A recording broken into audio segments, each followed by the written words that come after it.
अशहदु अन्ना मुहम्मदुर रसूलुल्लाह।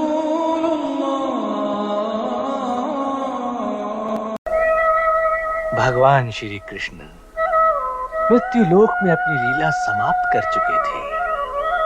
उनके बाद पांडव भी संसार से विरक्त होकर अपने पौत्र परीक्षित को राज्य सौंपकर स्वयं हिमालय को चले गए थे और कलयुग चुपचाप एक चोर की भांति मृत्युलोक में प्रवेश कर चुका था।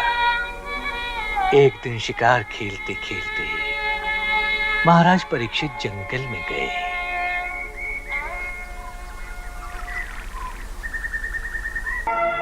राजन, मैं आपकी शरण में आया हूं और शरण में आए हुए को स्थान देना आपका धर्म है। इसलिए मुझे वो स्थान बताइए जहां मैं रह सकूं। तुमने पांडव वंशी राजा से शरण मांगी है, हम तुम्हें रहने का स्थान अवश्य देंगे, परंतु तुम अधर्म के सहायक हो, इसलिए हम तुम्हें केवल 4 स्थानों में रहने की अनुमति देते हैं। जहां जुआ खेला जाता हो, जहां मद्यपान होता हो, जहां परस्त्री संग हो और जहां हिंसा होती हो। उन स्थानों में क्रमशः असत्य, मद, काम और निर्दयता, ये 4 अधर्म निवास करते हैं, सो तुम वहीं रहो। प्रभु, ये चारों स्थान सीमित हैं। मुझे कोई और स्थान भी प्रदान करें।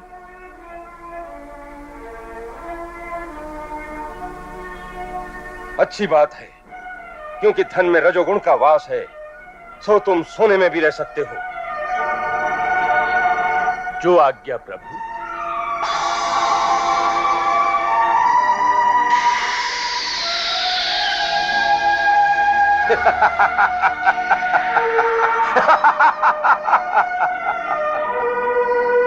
जो धमकी देते थे कि 370 समाप्त करोगे, खून की नदियां बहेंगी, हम कहते थे यार कुछ नहीं होने वाला। तो लोग कहते थे राम मंदिर के मुद्दे पर अगर फैसला हुआ खून की नदियां बहेंगी। मैं कहता था देखो भाई, कुछ एक मच्छर भी नहीं मरने वाला जाएगी। खून की नदियां छोड़ो, कंकड़ चलाने की किसी की हिम्मत नहीं है। पीड़ित परिवारों ने मुकदमा दर्ज कराया उसके परिवार के खिलाफ। वो समाजवादी पार्टी के द्वारा पोषित माफिया है और उसकी कमर पर तोड़ने का काम हमारी सरकार ने किया है। और फिर मैं कहती है जिसे हम मार दे रहे हैं, जिस माफिया को मिट्टी में मिलाएंगे, का एक सीनरी दिखाई देगा और उसी समय चीन के साथ भारत का युद्ध होगा। चीना संगे आद्य समर है। चीन के साथ पहला युद्ध भारत का होगा और क्या होगा ना, चाकरिया माने फेरस्त है। उसी समय कॉर्पोरेट सेक्टर, गवर्नमेंट सेक्टर में जो नौकरी में है, सरकार उनको बोलेंगे घर को जाओ, नौकरी इतने लोगों को हम नहीं दे पाएंगे, यानी संख्या कम हो जाएगा। जी और शुरुआत इसी अहम खबर के साथ कर रहे हैं। ईद की नमाज पर यूपी पुलिस का आदेश, सड़क हो या छत, नमाज की इजाजत नहीं है। सड़क पर नमाज करने पर केस दर्ज होगा, यहां तक कि पासपोर्ट और लाइसेंस भी रद्द होगा, ये कहा गया है पुलिस के स्टेटमेंट में। मेरठ और संभल पुलिस ने इसे लेकर चेतावनी जारी कर दी है। पुलिस ने कहा है कि सड़क तो सड़क, लोग अपने घरों की छतों पर भी नमाज नहीं पढ़ सकते। बिल्कुल। और देखिए मेरठ पुलिस क्या कह रही है, सड़क पर नमाज तो पासपोर्ट होगा रद्द, यानी कि अगर ऐसा मामला आया तो यह कार्रवाई होगी। संभल पुलिस क्या कह रही है, सड़क और छत पर नमाज पढ़ी तो मुकदमा होगा। ईरान से बातचीत आगे देखिए, 24 घंटे में बमबारी, पहली फ्लोर ब्रेकिंग। ईरान और हूथी के खिलाफ अमेरिका की जंगी तैयारी देख करिए। डियागो गार्सिया पहुंचा C5 स्ट्रेटेजिक एयरक्राफ्ट को दिखा रहा हूं। ईरान और हूथी के खिलाफ अमेरिका की जंगी तैयारी ब्रेक करिए। इस वक्त की बड़ी खबर, डियागो गार्सिया पहुंचा C5 strategic aircraft. C5 aircraft में B2 बॉम्बर्स के लिए गोला बारूद। जापान साउथ कोरिया की ओर लौटते दिखे C5 एयरक्राफ्ट, ब्रेकिंग और शॉट दिखाई। इस वक्त की बड़ी खबर, C5 एयरक्राफ्ट का मतलब क्या है, सोचिए जरा। डियागो गार्सिया C5 एयरक्राफ्ट, ये मैं आपको दिखा रहा हूं किस तरीके से तैयारी चल रही है। आइए तेजी से इसके फ्लोर पर। अमेरिका का बारूदी प्लान, संकट में यमन से ईरान। ये देखिए कवि क्या कहना चाहता है, ये देखिए अमेरिका का बारूदी प्लान, संकट में यमन से ईरान। ये देखिए हूथी और ईरान पर हमले के लिए मिडिल ईस्ट में अमेरिका की बारूदी सप्लाई शुरू हो गई है। हिल एयरफोर्स एयरफोर्स बेस से डियागो गार्सिया पहुंचा C-5 strategic aircraft. Diego Garcia में तैनात B-2 बॉम्बर्स के लिए गोला बारूद लेकर आया अमेरिकी एयरक्राफ्ट। यमन में हूती और ईरान पर संभावित हमले को लेकर अमेरिका की तैयारी। डियागो गार्सिया में बारूदी सप्लाई के बाद दक्षिण कोरिया की ओर रवाना अमेरिका का दूसरा C-5M जापान के ओकिनावा से दक्षिण चीन सागर की ओर रवाना हुआ है। इस सब के बीच में एक और बड़ी खबर, सीधा आइए आज की सबसे बड़ी खबर। मेरे बगल में ब्रेकिंग दिखाइएगा। ईरान से बातचीत फेल होने के अगले ही दिन बमबारी कर सकता है अमेरिका, ब्रेक करिए। ओमान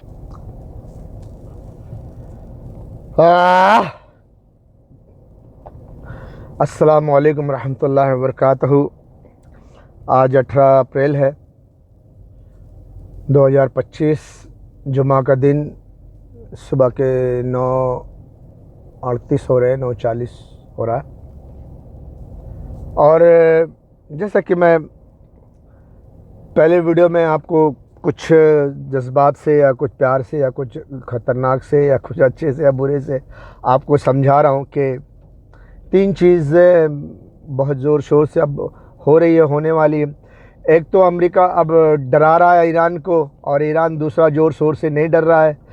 अमेरिका चारों तरफ से ईरान को घेर करके यहाँ तक कि अफ़गानिस्तान में फिर उतनी फ़ौज को तैनात कर दिया है, और एयर फाइटर जेट वगैरह सब वहाँ तैनात होंगी। वहाँ से B-52 बम्बर उड़ाएगा और ईरान को धम धम मारेगा और जाके गल्फ़ में उतरेगा, यानी फुल हाई स्पीड से, जिससे कि ईरान के जो एंटी सिफ मिसाइल है, एंटी एयरक्राफ्ट मिसाइल्स हैं, वो उनको टारगेट ना कर सके। तो वगैरह वगैरह जो उनकी टेक्नोलॉजी है वो ईरान को मारने, सीधा अफ़गानिस्तान से उड़ेंगे ईरान के ऊपर, ईरान को मारेंगे धड़ाम धड़ाम, और गल्फ़ में आके, समंदर में आके, अरब सागर में आके अपने एयरक्राफ्ट कैरियर पे उतरेंगे, गल्फ़ के एयरपोर्ट पे उतरेंगे। उनको बिल्कुल मारना आसान होगा कि दोनों तरफ उनका एयरपोर्ट है, बीच में ईरान है, मार के इधर से मारेंगे उधर से मारेंगे। गल्फ़ से उड़ेंगे तो ईरान को मारेंगे, अफ़गानिस्तान में उतरेंगे, अफ़गानिस्तान से उड़ेंगे ईरान को मारेंगे तो गल्फ़ में उतरेंगे। हैं, तो चारों तरफ से ये सब प्लानिंग है। लेकिन अब अभी तो ऐसे नहीं मार सकते, क्योंकि अभी पूरे ताकत के साथ ईरान एक्टिव है।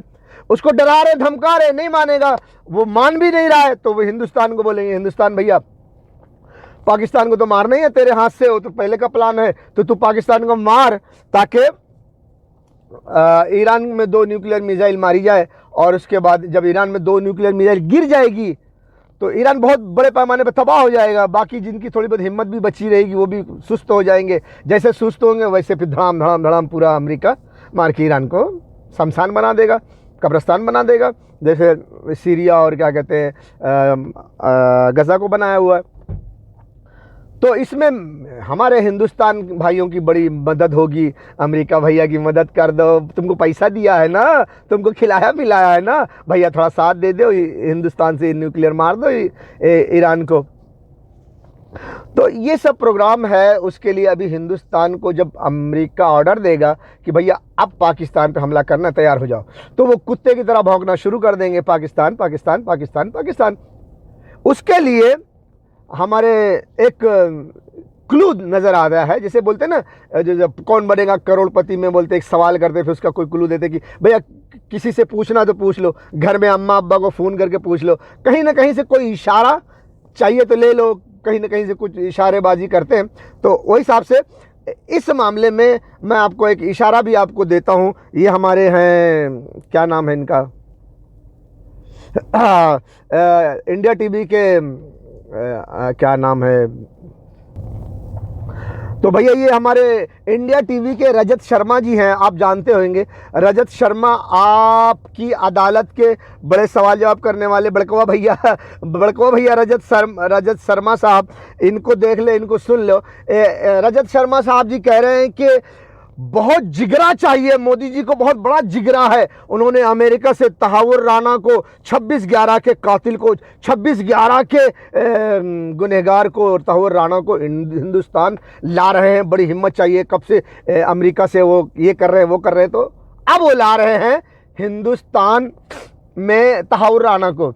मैं आपसे तमाम इंटेलिजेंस से, तमाम हिंदुस्तान के फौजी जवान, पुलिस और जितने भी हिंदुस्तान के CBI CID CIB वगैरह वगैरह, LED NI NI SI जितने भी हैं, सब से सवाल करता हूँ भैया 26/11/2008 में ये सब केस हुआ था, अब 2025 हो गया है। जब तक तहावुर राणा इतना मोदी का डंका यूरोप में अमेरिका में बज रहा था तब तहावुर राणा को नहीं ला सके, अब तहावुर राणा को ला रहे हो हिंदुस्तान में काहे खातिर?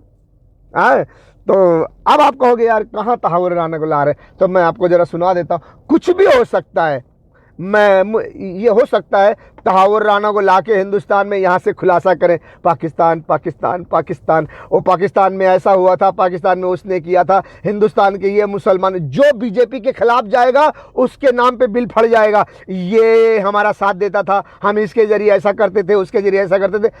अब मीडिया में तो क्या है, तहावुर राणा को एक कोने बैठा देंगे, बस बात उछलेगी, तहावुर राणा से खुलासा हुआ है, तहावुर राणा से खुलासा हुआ है, तहावुर राणा से खुलासा हुआ है, पाकिस्तान ने ऐसा किया, हिंदुस्तान के फला ने ये मदद की, ये किया, जिसके नाम पे चाहेंगे बिल फाड़ेंगे। हुकूमत उनकी, लाठी उनकी, भैंस भी उन्हीं की, तो सब कुछ होगा ना। तो जो मैंने कहा कि अंग्रेज के टुकड़े पर पलने वाले कुत्ते भौंकेंगे, उसका इशारा आपको मैं यहीं से देता हूं कि देखो तहावुर राणा आके हिंदुस्तान में क्या करते हैं, कितना भौंकते हैं। ये जैसा चाहेंगे वैसा भौंकने वाले इनके नाम पर भौंकेगा कि यहाँ से खुलासा हुआ है, तहावुर राणा से खुलासा हुआ है, तहावुर राणा से खुलासा हुआ है, और ये पाकिस्तान पे भौंकेंगे और पाकिस्तान पे हमला करने के इंतज़ाम करेंगे और पाकिस्तान पे हमला करेंगे। और पाकिस्तान पे जब हमला करेंगे तो वहीं से फिर ईरान में 2 न्यूक्लियर मारेंगे। पहले रजत शर्मा जी को, बड़े भैया इंडिया टीवी के आज की अदालत के रजत शर्मा जो सवाल करते हैं वो कुछ कह रहे हैं, जरा उनकी जुबानी सुन लो। और जल्दी मिलेगी। आतंकवादी तैमूर राणा का भारत लाया जाना कोई साधारण घटना नहीं है, इसके लिए मोदी सरकार को जबरदस्त ताकत लगा। सुन रहे ना, कहते दुनिया झुकती है, झुकाने वाला चाहिए। नरेंद्र मोदी ने करके दिखाया। यहाँ है ना साउंड, तो यहाँ से सुना दो। आतंकवादी हमले होते थे, ठीक है, सीरियल ब्लास्ट तो कभी ट्रेन में धमाके। 26/11 का हमला तो भारत के लिए बहुत बड़ी चुनौती था। लेकिन हम अमेरिका के पास जाकर होते थे, शिकायत करते थे। अच्छा, नरेंद्र मोदी ने इस नैरेटिव को बदला। मुझे याद है 2009 में रजत शर्मा जी कुछ बोल रहे हैं, भैया सुन लो। तो आपकी अदालत में मैंने उनसे 26/11 के हमले को लेकर सवाल किया था। मैंने पूछा था अगर आप दिल्ली में होते तो कैसे हैंडल करते। मोदी ने कहा कि पाकिस्तान को उसी की भाषा में जवाब देना चाहिए। हाँ, उनको असाइनमेंट दिया जाए, बैरम असाइनमेंट। आप समझ आ भैया, अब इतना तो समझ ही गए होंगे कि तहावुर राणा को इंडिया में ला रहे हैं, और इंडिया में लाना कोई बहुत बड़ी बात है। मोदी जी बहुत बड़ा काम कर रहे हैं, है ना। तो मोदी जी जैसा कोई बहादुर आदमी नहीं होगा। तहावुर राणा के लिए काहे के लिए ला रहे हैं हम? हाँ भैया, इतना टाइम के बाद 2025 हो गया तहावुर राणा में, तो इसी से समझ लो कि अब इससे तहावुर राणा से खुलासा होगा कि भैया पाकिस्तान ने ये किया, पाकिस्तान ने किया, पाकिस्तान के नाम पर बिल फाड़ा जाएगा और पाकिस्तान में हमला किया जाएगा। और जब पाकिस्तान की जंग जारी रहेगी तो ईरान में 2 न्यूक्लियर मारा जाएगा, क्योंकि इस वक्त ईरान पाकिस्तान की धमकियों से नहीं डर रहा है। बात समझ में आ गई? ये तो जो है थोड़ा सा अंग्रेजों की चालबाजी है, इसको समझ लो हिंदुस्तान के लोग। गांधी जी के 3 बंदर बनोगे तो बैठे रहोगे तो कुछ होने वाला नहीं है। फौज को आंख खोलनी पड़ेगी। फौज को इस वक्त देश को फौज की जरूरत है, देश को फौज के इंटेलिजेंस की जरूरत है, देश को पुलिस की जरूरत है, देश को ईमानदार भारतीय नागरिक की जरूरत है। आवश्यकता है इस बात की कि अपने सरकार को कंट्रोल करो, नहीं तो सबसे पहले हिंदुस्तान के जवान मारे जाएंगे, फौजी जवान। हिंदुस्तान के फौजी जवान मारे जाएंगे। सोचो, हिंदुस्तान के फौजी जवानों, ये एप्पल खाया करो, घास मत खाया करो। खाली घास खाने से कोई फायदा नहीं है। ये भैया मेरी उम्र होगी तो खांसी वांसी तो आएगी, सर्दी जुकाम खांसी तो होना है। उम्र होगी, बुढ़ा हो गया ना मैं। ये देखो, हाँ, दिमाग का ढक्कन खोलो। मुसलमान, ये जो अमित शाह जी बोले ना, खून की नदियां बहना दे दर किनार, एक कंकर भी नहीं फेंक सकते। अरे मुसलमानों को बाद में बताऊंगा एक कंकर क्या है। फौजी जवानों, अभी तुमको बता रहा हूं, सुन लो। हिंदुस्तान मुसलमानों के पास तो कुछ नहीं, बेचारों के पास। क्या करोगे? सारी ताकत, पुलिस, इंटेलिजेंट फोर्स, फौज, सब इन हुक्मरानों के साथ खड़े हो जाओगे तो क्या करोगे? बेगुनाह मुसलमानों को गोली मारोगे, काटोगे, उनकी बहन बेटियों की इज्जत लूटोगे, उनकी इज्जत से खेलोगे। घरों पे बुलडोजर तो पहले चला चुके हो, मस्जिदों पर न जाने कितनी मस्जिद, न जाने कितनी मदरसा, न जाने कितनी कब्रिस्तान पे बुलडोजर चला चुके हो। वक्फ की जमीन पे नाम पर सारी मस्जिदों पर सब छीन छान कर मुसलमानों को बर्बाद कर सकोगे, ये तो ठीक है, कोई बात नहीं। लेकिन जो बाहर के मुसलमान आएंगे तो क्या करोगे? अब देखो, मैं तो यहां से तुमको थोड़ा सा समझा दे रहा हूं। आप बेवकूफ खुद हो या मुसलमानों को बेवकूफ समझते हो? थोड़ा सा ज्ञान ले लो। आप समझते हो हिंदुस्तान के मुसलमान कमजोर, कुछ नहीं कर सकेंगे तो क्या होगा? कुछ नहीं। अब पाकिस्तान तो वैसे भी अमेरिका का गुलाम है, कुछ नहीं कर रहा है, वो तो अब हम जो चाहेंगे कर लेंगे ना। जब इंसान की अपनी जान पे बनती है तो अपनी जान बचाने के लिए कुछ भी करता है। समझ आ गई बात? देखो, एक मिसाल मैंने बहुत पहले देनी थी लेकिन मैं आज दे रहा हूं, छोटे में देता हूं बहुत। जैसे गांव में देखो, पागल कुत्ता हो जाता है, उसको दौड़ा दौड़ा के मारते हैं। लेकिन जब किसी गरीब बच्चे को कुत्ता काटता है तो सारे गांव के लोग मिलकर उस कुत्ते को दौड़ा दौड़ा के नहीं मारते। वो बोलते हैं, यार वो गरीब का बच्चा, ओ साले बच्चे ने पत्थर मारा होगा कुत्ते को, ओ साले बच्चे ने कुछ किया होगा कुत्ते के साथ, इसलिए उसको काट लिया ना। जब किसी अमीर बच्चे को वो पागल कुत्ता काटता है ना, जब किसी अमीर बच्चे को पागल कुत्ता जब भौंकता है ना, तब अमीर का माथा खनकता है, अरे ससुरा, ये तो कुत्ता पागल है, उस दिन फलनवा के बच्चे को काट लिया था, अब कहीं हमारे बच्चे को काट न ले। तो अमीर आदमी जब बोलता है ना गांव में कि ऐसा है कि वो कुत्ता पागल हो गया, उसको दौड़ा दौड़ा के मार दो, नहीं तो फिर वो सबके बच्चों को काटेगा, वो ये नहीं कहेगा कि मैं अमीर हूं, मेरे बच्चे को भौंक रहा था इसलिए कुत्ते को मार दो, बल्कि वो बड़ा शरीफ और ईमानदार बनता है और कहता है कि देखो वो जो कुत्ता है ना, देखो उस दिन गरीब के बच्चे को काटा था, ऐसे न जाने कितने गरीब के बच्चे को कुत्ता काटेगा, उसको मार दो, नहीं तो गरीबों की बच्चों की जान खतरे में है। तो वो ये नहीं बोलेगा कि मेरे बच्चे को भी वो कुत्ता भौंक रहा था, अब काट लेता तो इस साले को मार दो, नहीं तो हमारे बच्चे को भी काट लेगा। इस बात को समझो। जब पागल कुत्ता से गलती होती है, किसी अमीर के बच्चे को जब भौंकता है या काटता है, तो अमीर जब हुक्म देता है कि अब इस पागल हो गया, अब इसको मार दो, तब पूरे गांव के लोग मिलकर उस कुत्ते को दौड़ा दौड़ा के मारते हैं। मैंने अपनी इन आंखों से देखा है पागल कुत्ते को गांव के लोगों ने दौड़ा दौड़ा के कैसे मारा। जब उस पागल कुत्ते को दौड़ाते हैं ना, तो छोटा बच्चा, बड़ा जवान, बूढ़ा जवान, गांव के सभी लोग लाठी डंडा, चाकू, छुरी, तलवार, बल्लम लेके सभी दौड़ते हैं उसके पीछे उसको मारने के लिए। और कुत्ते की जात भी, कुत्ते भी निकलते हैं उसको मारने के लिए, वाह वाह वाह करते हैं, फिर उस पागल कुत्ते को दौड़ा दौड़ा के मार डालते हैं। बात समझ में आई? थोड़ा सुनो, अभी समझाता हूं मैं। समझ आई बात? जब कुत्ता पागल हो जाता है, किसी एक बच्चे को काटता है, तो तुरंत कुत्ते को नहीं मारते, वो किसी एक दो और बच्चे को काटता है, किसी अमीर घर के बच्चे को काटता है या भौंकता है, तब अमीर के ऑर्डर पर पूरा गांव निकलता है और पूरे इंतजाम के साथ फिर उस पागल कुत्ते को दौड़ा दौड़ा के मारते हैं। भैया कुछ ऐसा ही होगा। अब जो कुत्ते पागल हो गए ना, किस किस को काटा? अभी ईरान को काटने आया है, तो अभी जब इसमें हिंदुस्तान हस्तक्षेप करेगा तो चाइना भी सोचेगा कि इस साला ये तो पाकिस्तान पे ये टाइम पे हमला करने जा रहा है, अब कहीं ये पाकिस्तान को मार दिया तो ईरान को कमज़ोर करने के लिए, और साला ये ईरान पाकिस्तान को मार दिया तो हिंदुस्तान अगर बचा तो क्या करेगा? अगला टारगेट हम होंगे, तो क्या करेगा? अरे ससुरा, हमारी जान खतरे में पड़ रही है रे, क्या हो गया? अरे ससुरा, ये तो चाइना को मार देगा रे। अब चाइना थोड़ी बोलेगा कि अगर ईरान पाकिस्तान के बाद हिंदुस्तान बच गया तो वो किसको मारेगा? चाइना को। ये नहीं बोलेगा, बल्कि चाइना ये बोलेगा, यार ईरान को मारा गया, ईरान हमारा दोस्त, रूस का दोस्त, चाइना पाकिस्तान, पाकिस्तान हमारा दोस्त।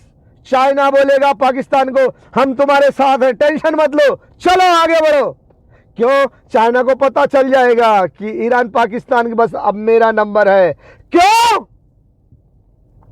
हिंदुस्तान नहीं मार रहा है ईरान पाकिस्तान को, बल्कि अमेरिका उसका अब्बा मरवा रहा है। तो अमेरिका उसका अब्बा तो हमको भी मरवाएगा, तो यही हिंदुस्तान के कांधे पर हाथ रखेगा अमेरिका, और यही हिंदुस्तान हमको मारेगा, हम पर न्यूक्लियर की मिसाइल बरसाएगा। जमीनी लड़ाई और ये जेट फाइटर की लड़ाई सब कुछ नहीं होगी, सीधा मार के खत्म करेगा, हम उसको मार के खत्म कर देंगे, हम भी मर जाएंगे और हिंदुस्तान भी मर जाएगा। साला बचेगा कौन? अमेरिका।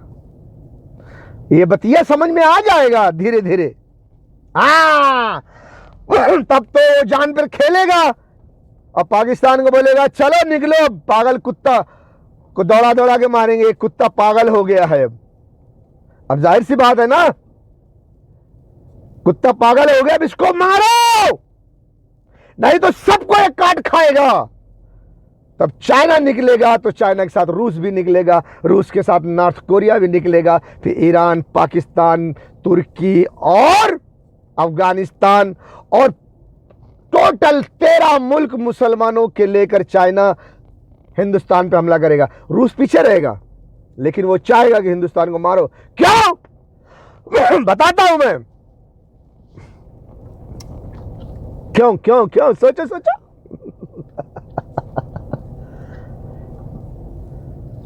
कुत्ता पागल हो गया है, कुत्ता पागल हो गया है ना, हो गया है ना। 25 जुलाई 2008 बेंगलोर, मुसलमानों ने नहीं किया। 26 जुलाई 2008 गुजरात, हैदराबाद, अहमदाबाद, मुसलमानों ने नहीं किया। 5 मिनट पहले मैसेज आता था तो किसके नेट से आता था? एक ब्रिटेन नागरिक से। मैंने पिछली वीडियो में डाला है वीडियो, एक ब्रिटेन नागरिक से, लेकिन उसको छोड़ दिया जाता है। क्यों? सबूत पाने के बावजूद भी छोड़ दिया जाता है कि वाईफाई ओपन है। हाँ? और मुसलमानों का कोई कनेक्शन नहीं, फिर भी तुम मुसलमानों को फांसी चढ़ा चुके हो, उम्र कैद की सजा सुना चुके हो। कुत्ता पागल नहीं हुआ है?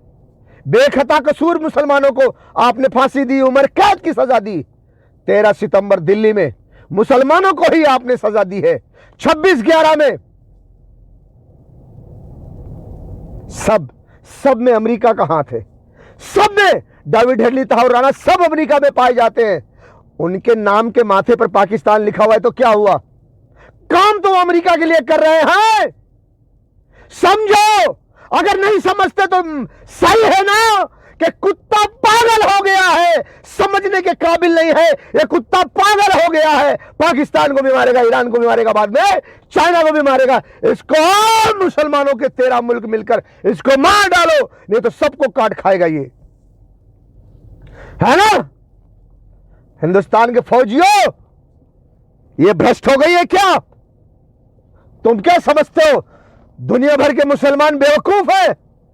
तुम एक अकलमंद हो, तुम एक ताकतवर हो, तुम एक बहादुर शेर हो, बाकी सब बुजदिल कार है। वो अनाज थोड़ी ना खाते तुम्हारी तरह। मैं बोलूंगा तो बोलोगे बोलता है? हाँ? मैं मुसलमान हूं, किसी जानवर का पेशाब नहीं पीता, किसी जानवर का गोबर नहीं खाता।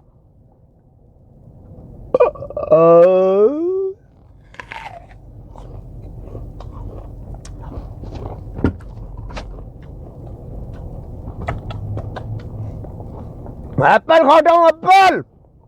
हाँ, कहा है? हम तुमको कुछ नहीं बोल रहे। अरे तुम भैया बहुत अकलमंद हो, अरे दुनिया में आखिरी जवान हो तुम। अरे डड्डा, अरे डड्डा, अरे तुमसे ज्यादा बहादुर कौन हो सकता है?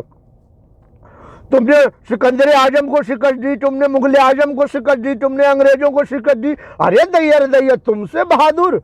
अरे तुम्हारे यज्ञ के घोड़े तो दुनिया में क्या कहते हो हिंदी में, बड़े बड़े तुम्हारे योद्धा दुनिया को जीत कर आए थे।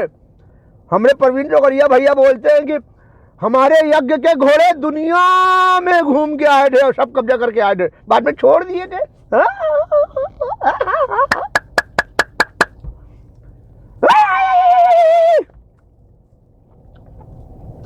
भ्रष्ट हो गई है कहा? अरे हिंदुस्तानी के इंटेलिजेंट हो, कहा रे? खाली तनख्वाह खाते हो, तुमरे हुक्मरान अमेरिका से पैसा लाते हैं, तुमको भी थोड़ा हिस्सा देते। एक बात तो बताओ, भूल गए हम। अबे योगी जी बुलडोजर बाबा है ना? हाँ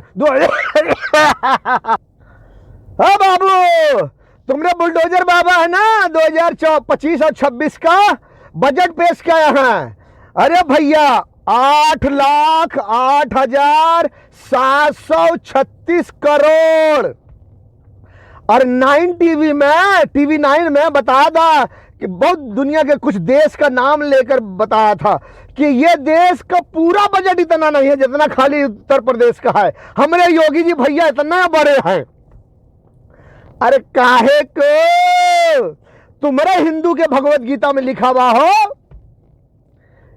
कि राजा कर के नाम पर लूटेंगे। हम पोस्टर डाल देंगे अगले वीडियो में। इसकी अगले वीडियो आएगी ना तो उसमें पोस्टर डाल देंगे। घोर कलयुग के जो राजा है ना, चोर होंगे, लोगों का माल लूटेंगे, लोगों की स्त्री लूटेंगे। अरे इतना पैसा 8,08,736 करोड़, इतना यूपी खातिर तो दूसरे स्टेट खातिर कितना जाई हो। तो ये सब पैसा कहां से आई और क्या करोगे? लूट के खा ले जाओगे। अभी तो नाम है, अब अगले में बताएंगे कि बोला जा रहा है कि हम लोगों को नौकरी देंगे, ये देंगे, वो देंगे, हम ये बनाएंगे, वो बनाएंगे। नौकरी की बात अभी हम कर रहे हैं, बहुत नौकरी देंगे। हमने कल वीडियो में देखा है और इसके पहले भी वीडियो में देखा है। भैया ज्यादा भी टाइम नहीं, वीडियो में जल्दी से बता दे रहे हैं। नौकरी दोगे? भगवत गीता में लिखा है तुम लोगों, राजा जो है कर के नाम पर लोगों का माल लूटेंगे और स्त्री। तो ये जो इतना जो 8,08,736 करोड़ है, ये तो खा जाओगे। तो लूट गए ना लोगों को नौकरी देने की बात। वो तो भविष्य मालिका में, अच्युतानंद जी की भविष्य मालिका में है कि 2024, 25, 26, 27 में जो लोग गवर्नमेंट सर्वेंट होंगे, नौकरी कर रहे होंगे, गवर्नमेंट उसको निकाल देगी। कहेंगे भैया हमारे पास पैसा नहीं है, हम तुमको नौकरी नहीं रख सकते हैं, जाओ घर बैठ जाओ। हाँ, और 8,08,736 करोड़ ले रहे हो नौकरी देने के लिए? है बुड़बाक।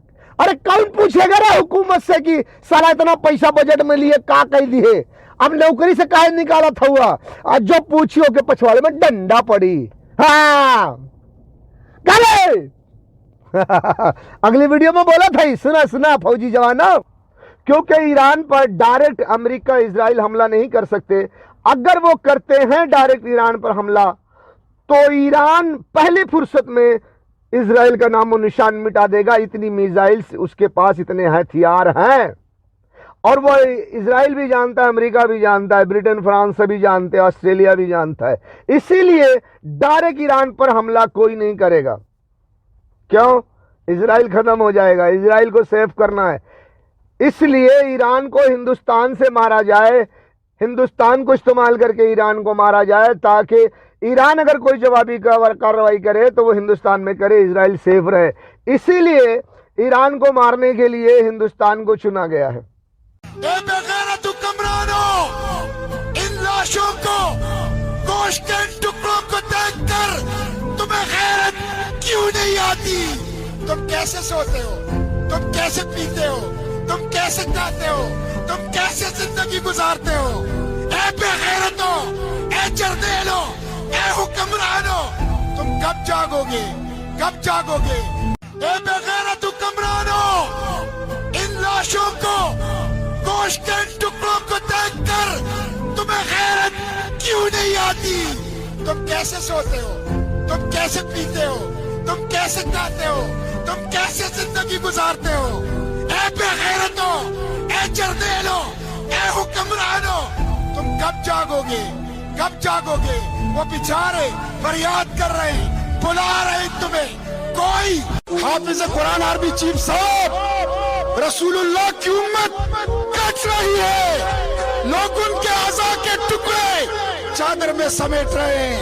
तुम अपने एटम बम और मिसाइलों के साथ तमाशा देख रहे हो।